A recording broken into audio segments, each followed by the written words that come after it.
et bienvenue au Code Finance. Pouvez-vous confirmer votre lettre d'équipe? Est-ce que vous préférez la lecture du règlement en français ou en anglais? For this case, you'll have 20 minutes to make your presentation in front of the judges. If your presentation lasts under 18 minutes, you'll receive a 1-point penalty for every 30 seconds. If your presentation lasts under 15 minutes, your team will receive the score of 0 at the general ranking for this case. If after 20 minutes you have not completed the presentation, you will be stopped to move on to the period of questions. At the end of the presentation, the judges will have 5 minutes to ask their question. I remind the jury that it is mandatory to ask a minimum of 1 question during this period. If after 5 minutes you have not finished answering the question, you'll be stopped. Throughout the presentation, I will indicate the remaining time using cardboards at 10 minutes, 5 minutes, 2 minutes, and 30 seconds. I will make the countdown using my fingers for the last 10 seconds. I remind you that it is prohibited to stay under the name, to say the name of your university, and you will receive, if you do, you'll receive a penalty. Also remind the public that it is prohibited to use any electronic devices during the presentation and that the public must stay quiet until the end of the period of questions. Donc, before we begin, I'm asking the room to turn off their cell phones and put them on mute so that we don't interrupt the presentation. I will now ask the judges to present themselves, and after you'll be free to speak your presentation. Good morning, I'm Alex. I'm a Senior Executive Vice President at Investissement Québec Corporate Financing. I'm Etienne. I'm a Senior Associate in the Private Equity team at Investissement Québec. Megan, I'm a Finance Manager for Procter & Gamble. Nicholas, I'm a Finance Manager at Benedito.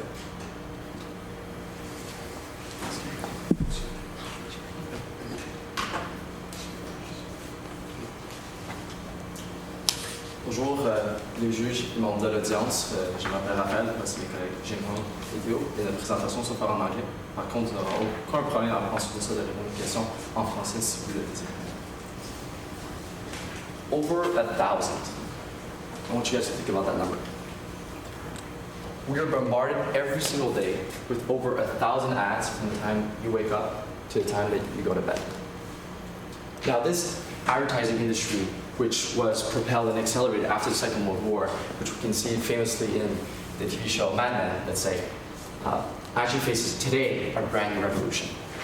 The revolution of data-driven, specifically tailored advertising. Now, Investissement Québec today is presented with a specific opportunity to board the train for this revolutionary industry. Now, 6 months ago, you were presented with that specific industry with Link Ad. Now, we, RGT & Co., will go into greater lengths and detail to explain to you this specific opportunity and how you can actually go in this trade and achieve a lucrative success. Now, into our executive summary, we're looking at the company overview, specifically looking at Link Ad and how it positions itself in the industry. Looking at the different alternatives and how you can actually invest into this company. Looking into also its equity market value in terms of its valuation, the different implementation timeline in the next coming years, as well as the risk and catalyst, and then finally concluding with our main recommendation. So, why the online advertising industry? Let's begin by establishing an overview of this industry. This market is consolidated and has great consumer bargaining power, namely dominated by Facebook and Google. So these two qualities makes the industry quite average. But what really makes this industry stand out is its growth and trend. We see that in particular, digital ad format has been gaining popularity with a 20% CAGR over the last 7 years, and that is expected to continue in the years going forward. And also that there's an increasing consumer preference for mobile usage. What this suggests to us is that we're looking for a target that operates in the online segments and also has digital ad formatting. And why the growth? Well, there are 2 main reasons. First, it is automated, which allows the publishers as well as advertisers to save on efficiency. And secondly, The sophisticated data analysis allows for greater insight and is beneficial to the users. So therefore, the online advertising industry is a growing space projected to account for 54% of the total advertising market by 2022, and therefore we are interested to make a proposal for you to consider this industry as well. So before we select a target, let's think about who we're choosing and the objectives of the target and how it aligns with IQ investments. Now, the specific target we mentioned, and as I mentioned before, is LinkAd, specifically a Quebec-based company. Now, this company is still growing, and it faces three main pillars of objectives, which is tied directly to their expansion plan. The first of which is penetration to new markets. One is locally, and the second is actually foreign. Locally is more specifically penetration into the Toronto market area. There's also a further penetration to the American markets, so foreignly. And then finally, a brand new introduction of the LinkAd products into the European space, which we will discuss in further detail. That is actually a different industry compared to what we normally see in North America. Second point is developing new personalized products. We have just achieved a brand new product, which is actually mainly targeted for small, medium enterprises, and is actually quite unique in the industry today, which main competitors such as Facebook and even Google have not yet created specific products today. And finally, to be able to achieve this expansion plan, you also need to hire new personnel, which are direct objectives for the LinkAd. So now diving into LinkAd. This company is a North American online marketing company. Its portfolio consists of two products currently, the Turbo Ad, which is on the supply side for the publishers and accounts for 90% of their revenue. And the second one is Ad Express, which is on the demand side for advertisers and accounts for 9% of the revenue. The current issue that we want to point out is that the Turbo Ad margin has been decreasing. However, LinkAd has been making an effort to diversify with their new product, SME Express. And this is a really great product because it allows them to gain a first mover advantage, as my colleague just mentioned, for the small, medium enterprises. In terms of operational performance, this company has had a CAGR of 21% over the past year. Recall the industry average was around 20%, but it's projected to grow at a 34% CAGR over the next 5 years. And this is the key reason why we want to invest in this company, because it is not only growing at an impressive rate, but also outperforming the market average. So what would this investment mean for IQ? Well, you get to invest in rapidly growing markets with impressive growth and a new innovative product. Also, with your $9 million equity investment, which is our recommendation, you have approximately 36% equity share in the market, in the company, with both dividend and voting control. So, IQ, as you can see, you will be well positioned to benefit from LinkAd's first mover advantage with SME Express as a diversification effort. And now, before we move on to the strategy, we want to also consider what are the key factors when evaluating our options. So for an investment company, we want to think about control, voting, return and risk, and whether it satisfies LinkAd's demand. The first option is a $9 million investment with Class D shares and $3 million dividend for the company. The second option is similar, except that there will be no dividends. And the last one is no investment. So what we can see here is that no investment, in our opinion, does not make sense, because if we don't invest in $9 million, then someone else will take over that opportunity, and therefore we are missing out on a really great return investment for a company. Now, between options A and B, we can see that while option A asks for a dividend from LinkAd, which you might hesitate on, it satisfies LinkAd's demand, and it takes two to do a tango, so therefore we decide to go with option A. But we also want to point out that the dividend is something that we're a bit concerned about, which we'll evaluate further in our risks and also in our strategy. Therefore, we see that option A satisfies IQ's desire to both invest and LinkAd's preference for dividends, but the dividends should be reconsidered. And that leads to our recommendation.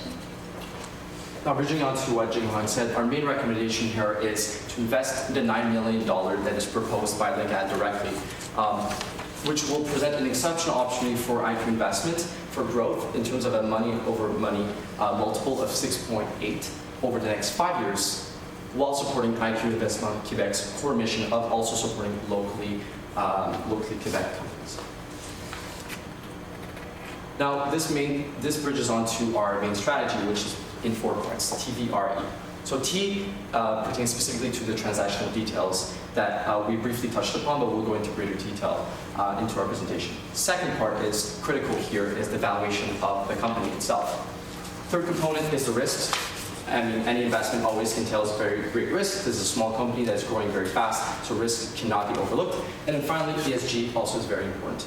It also is a core part of our strategy. So now we've walked you through the more qualitative aspect of our recommendation, and that we've established that the advertising opportunity that you have could potentially be very profitable if led appropriately.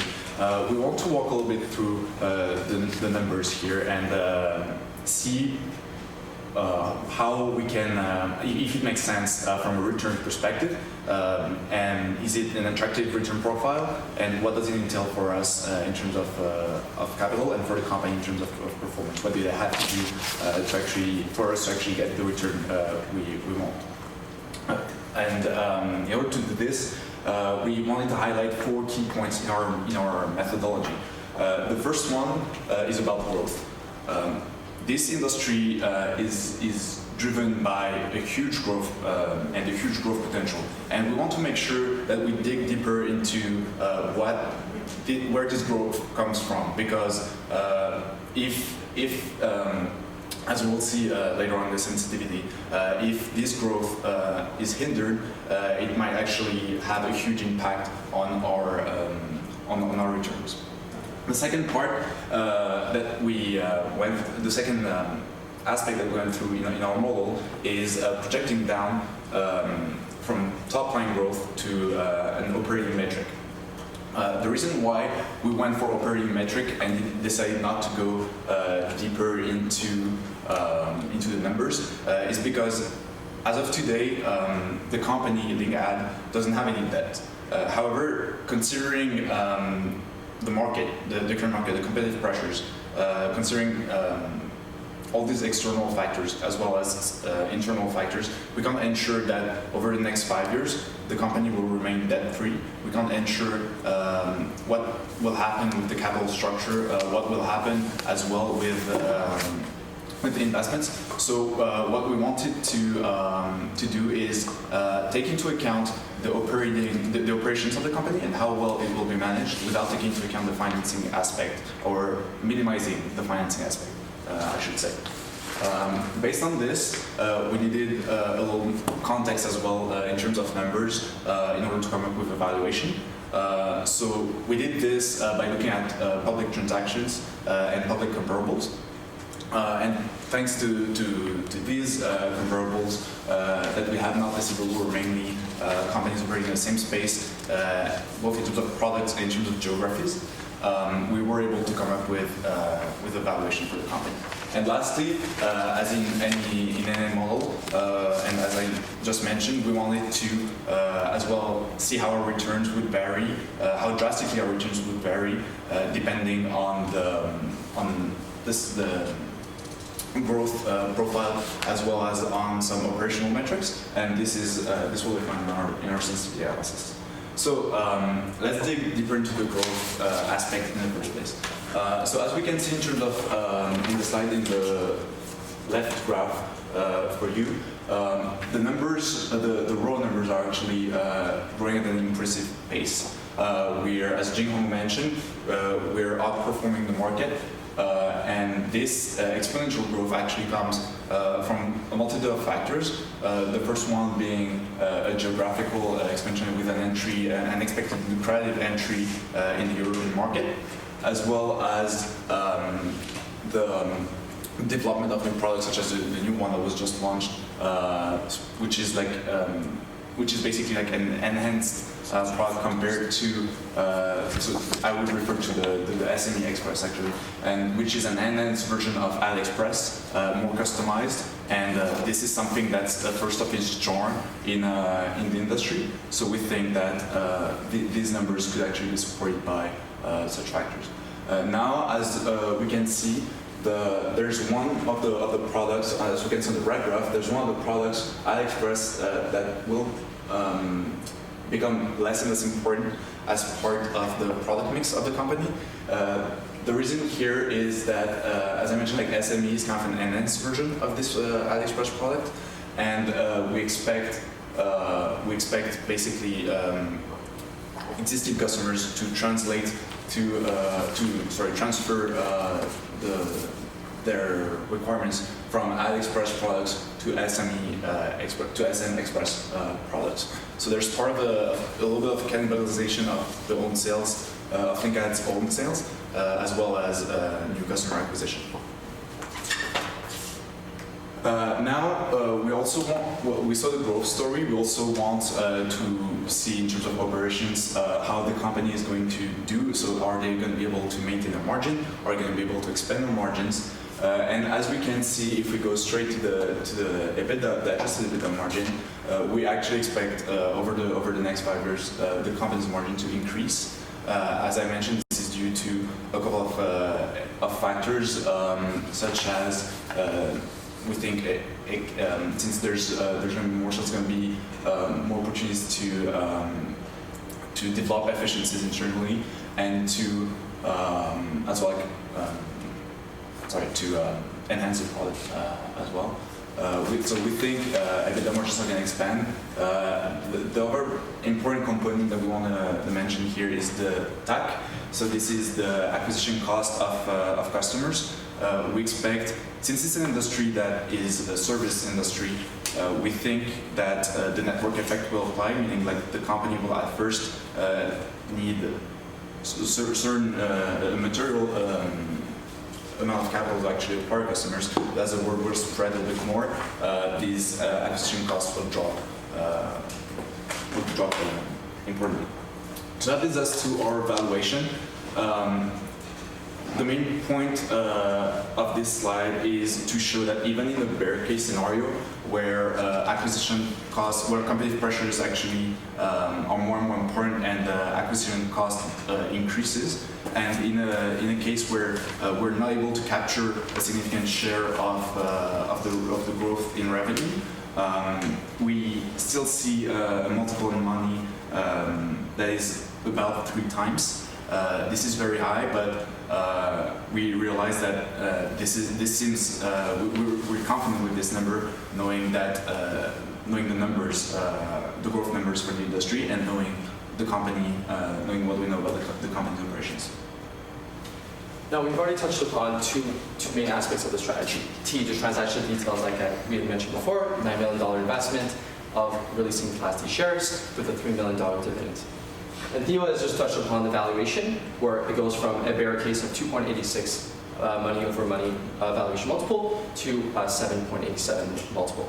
Now let's dive into the third part, which is ESG. ESG, as we see across the board, for the 2 main parts, environmental and social impacts, are quite positive. Environmental impacts, as we can see, are direct environmental Quebec procedures, which are being followed by the company. There's also low emissions, since it's a very digital business, so there's no concerns there specifically. Now, jumping into the social aspect is the main point we really want you to focus on here. Now, obviously, it's easy to just say job creation is actually a positive aspect, but the second point is really where we want to stress in terms of this company, and specifically why this investment respects ESG well. Now, their new product offering is something that aids small to medium enterprises actually selling their advertisements online. Now, in the big space, usually you find big advertisers who are that have an easier time with a large amount of capital to put out their advertisements. Now, what's very unique with ThinkAd here is that they can offer the same empowerment, but for small or medium enterprises. And that has a direct link, positive impact on the social implications of a society. If you're able to support the small and medium enterprises to really embrace their entrepreneurial spirit, it has a direct impact on it, because small and medium enterprises do support the main economy of Quebec and Canada. Now, the third point is governance, and it's a point that we do need to consider. that directly links to the management incentives, specifically pertaining to the dividend payment of $3 million. Now, that dividend payment, if it goes through, would go directly to the current shareholders right now. So it's essentially just paying them directly for an add-on investment of Investissement Québec. But what we'd like to propose to you is a new proposal. If you do go in as a shareholder, you would become a reference shareholder with around 35% stake, which would mean that, yes, you do make the payment of $3 million, or you could negotiate. However, you would become the reference shareholder and actually into the future increase the level of transparency and the level of diversity for their governance going forward. It's still a small company, and as it's growing, your influence will grow as well. And then finally, looking at implementation, it's very straightforward. 2018 would be the investment specifically. 2019 would be the actual expansion plan of the company. 2019 is where the management can begin to consider a debt investment to the company, as it has no debt currently. And then 2022 is when you can reevaluate another expansion plan for Linked Ad and consider a new equity investment. In terms of risks and catalysts, there are 4 risks, 2 financial and 2 operational. The first one that's really important is why the $3 million dividend? Is the company perhaps wanting to milk the property? We can refer, for example, to the WeWork example. The second one is self-motivated decisions by the management of LinkAd. And in terms of operational, we can think about financial, the margins of Turbo Ads for LinkAd, as well as new competition for MS Express, because that is their first mover advantage. In terms of catalysts, we can see most of them has to do with operations, for example, expanding sales growth, expansion to Toronto and Europe, surprise of SM Express, as well as improvement in Turbo Ad margins. So we see that LinkAd's determination for growth, expansion, and product innovation outweigh the risks, and we believe that it's a great investment opportunity. Finally, we just want to leave you with 3 main key takeaways. Is that although we do believe that the $3 million dividend investment is part of the investment per se, we do think that as Investissement Québec is a large investor and would potentially have better capital into the future, negotiating terms would still be open. Second point is the unique opportunity to invest in this fast-growing industry. And finally, also a very strong performance metric of a 6.8 multiple. Thank you very much. Merci beaucoup de nous avoir écoutés. Nous aurons maintenant le panneau à toutes questions.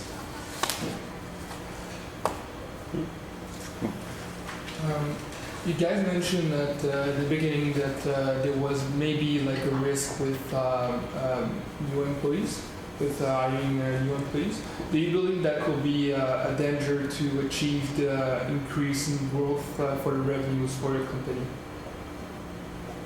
Well, I think the level of risk is directly correlated with the revenue projections. As we were using the revenue projections directly projected by Linked Ad, we do think that some of those projections might be a bit overly optimistic.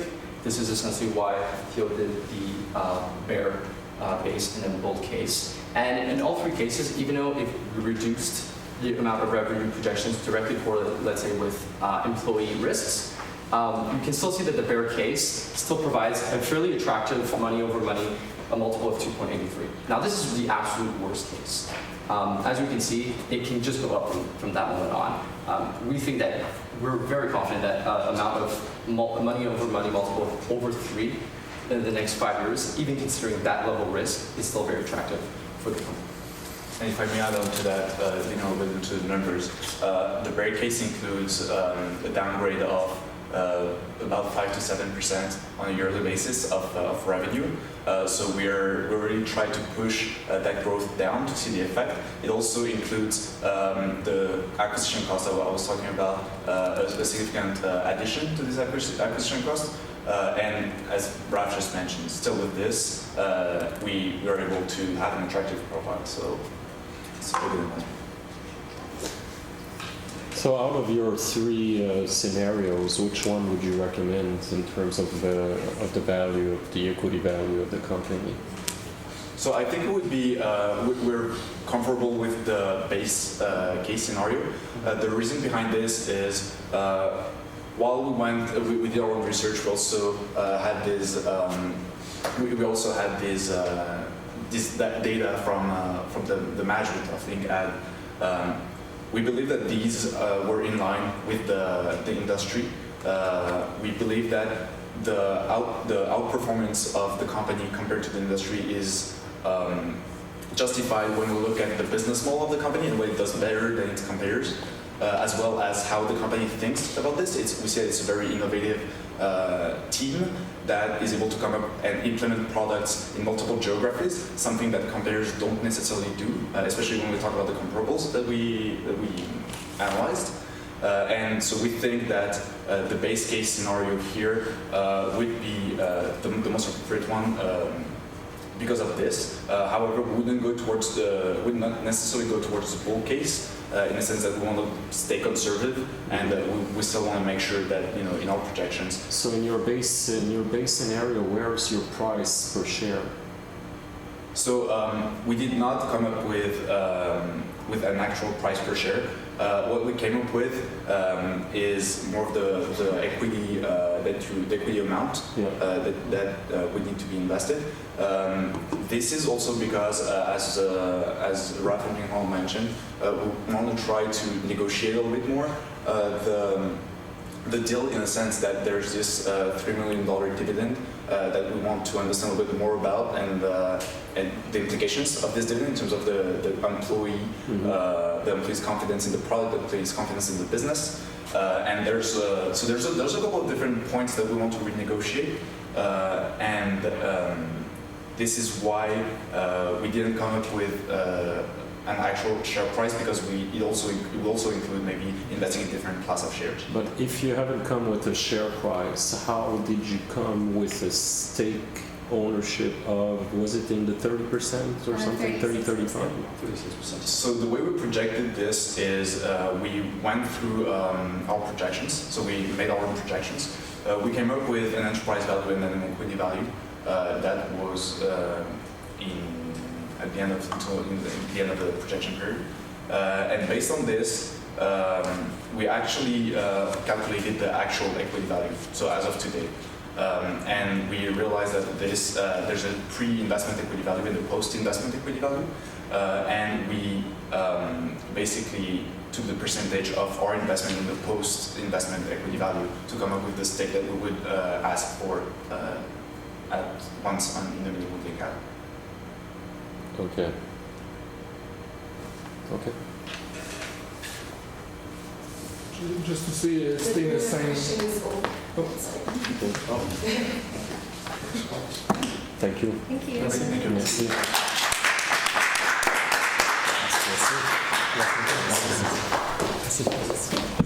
you.